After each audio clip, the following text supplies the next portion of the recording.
আয়াত ৮২ لَتَجِدَنَّ أَشَدَّ النَّاسِ عَدَاوَةً لِلَّذِينَ آمَنُوا الْيَهُودَ وَالَّذِينَ أَشْرَكُوا وَلَتَجِدَنَّ أَقْرَبَهُم مَّوَدَّةً لِلَّذِينَ آمَنُوا الَّذِينَ قَالُوا إِنَّا نَصَارَىٰ ذَلِكَ بِأَنَّ مِنْهُمْ قِسِّيسِينَ وَرُهْبَانًا وَأَنَّهُمْ لَا يَسْتَكْبِرُونَ অনুবাদ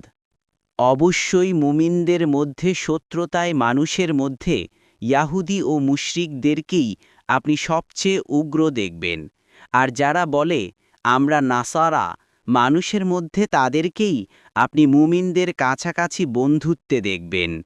তা এই কারণে যে তাদের মধ্যে অনেক পণ্ডিত ও সংসার বিরাগী রয়েছে, আর এজন্যেও যে তারা অহংকার করে না।